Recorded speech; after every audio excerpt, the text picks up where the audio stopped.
Métodos e cortes. Como deve ser o pratinho? O pratinho deve ser conforme o método escolhido. Nós temos três tipos de métodos de introdução alimentar. Temos o método tradicional, onde a gente amassa com garfo e é oferecido com a colher. A gente não mistura a comida, mas todas ficam separadas conforme a imagem. Nós temos o método BLW, que nós oferecemos em pedaços grandes para o bebê pegar.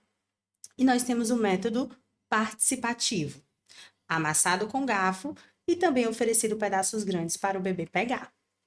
Independente do método escolhido, é importante a gente se atentar à textura desse alimento e o tamanho desse alimento. A textura sempre deve ser a textura que você, adulto, consegue amassar com os seus dedos. Se você consegue amassar com os seus dedos, o bebê também vai conseguir amassar com a gengiva. Por esse motivo, não precisa você ficar preocupado se a criança não tem dente. Ela pode começar a comer mesmo sem ter dente, pois a gengiva é dura o suficiente para amassar os alimentos. Mas para isso, os alimentos precisam estar macios.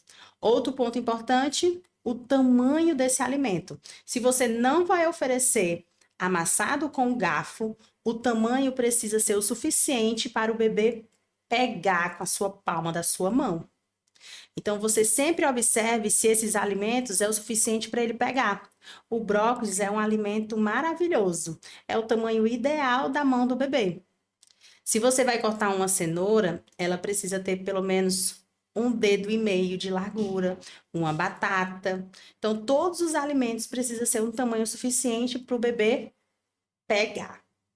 No módulo extra, bônus, eu vou deixar exemplos de cortes para que vocês possam consultar sempre que necessário. O método participativo é um método que evolui muito entre as crianças, pois tanto o bebê participa, como também a família participa desse momento da refeição, oferecendo o alimento na boca da criança. Mas eu lhe pergunto, diante desses três métodos, quem escolhe o método que vai ser seguido? O adulto pode orientar o melhor método que ele acha, mas vai ser a criança que vai mostrar sinais de qual método ela vai evoluir melhor. Às vezes a família insiste muito no método tradicional, mas o que a criança gosta mesmo é de pegar no alimento. Às vezes a família insiste muito em a criança pegue os alimentos em forma de BLW, mas o que a criança gosta muito é de comer com a colher. Então, a família precisa ter essa sensibilidade de entender qual método a criança evolui. Quando a gente insiste em um método, muitas vezes a criança não evolui porque a gente não está no método que é melhor para ela.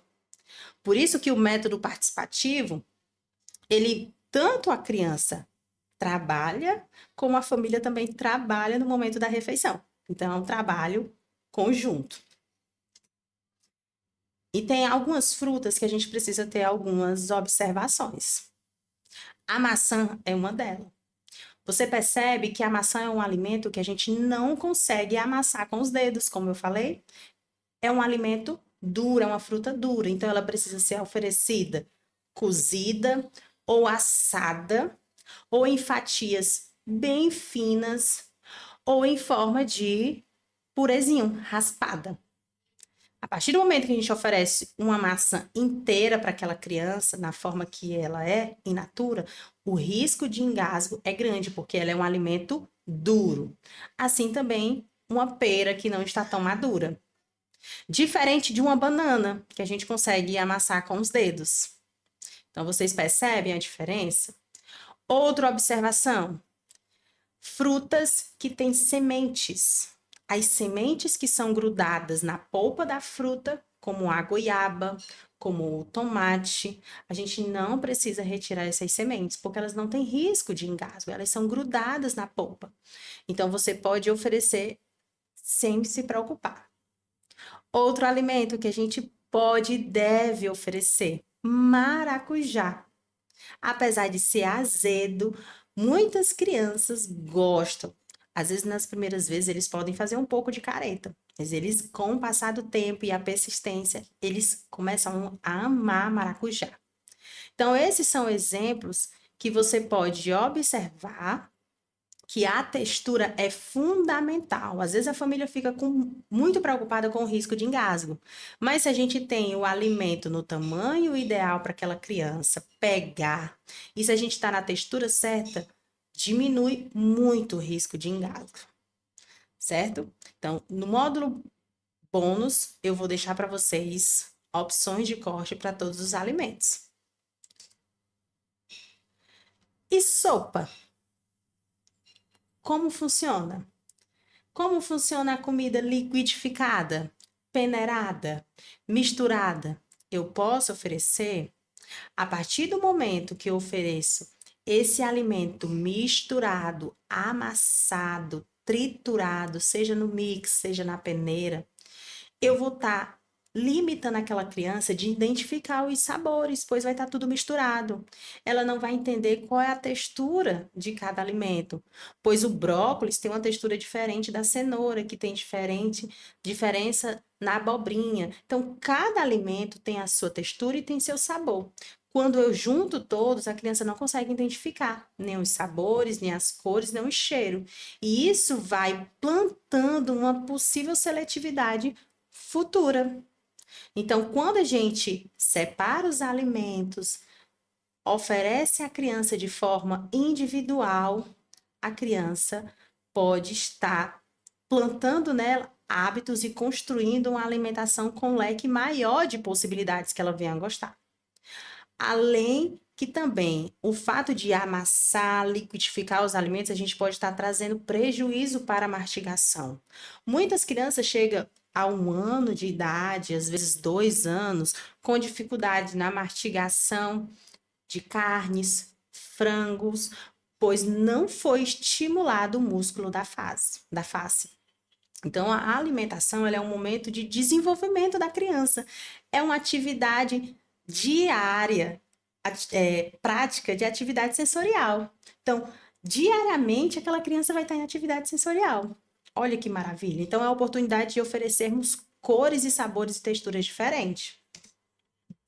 E a sopa que eu comentei? A sopa não pode? Sim, a sopa pode. A gente precisa ter atenção na frequência.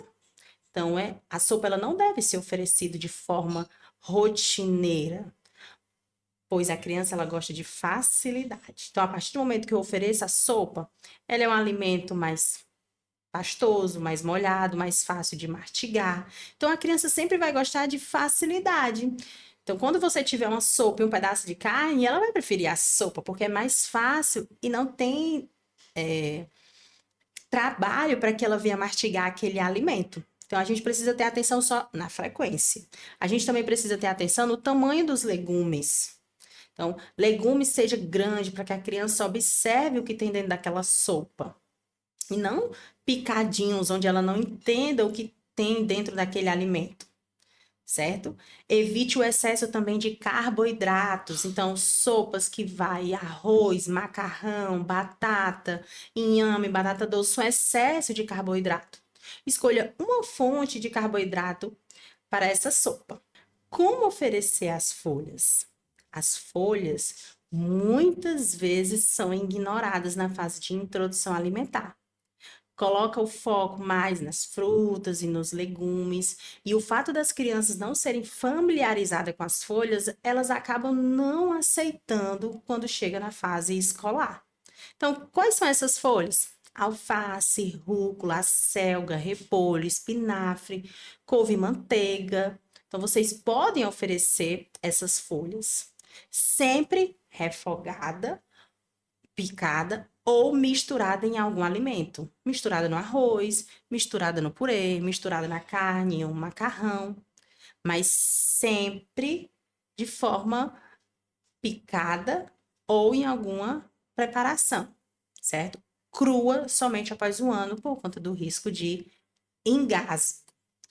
É muito importante que a criança só venha comer crua depois de 1 ano, porque nessa idade a maioria das crianças já aprenderam a mastigar melhor. Então, já estão com a mastigação mais otimizada.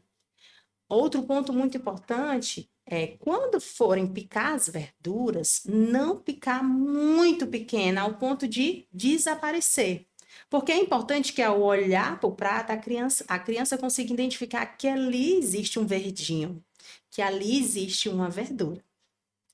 Então, essa é mais uma aula. Se você tiver ficado com alguma dúvida, deixa aqui nos comentários que eu terei prazer em responder.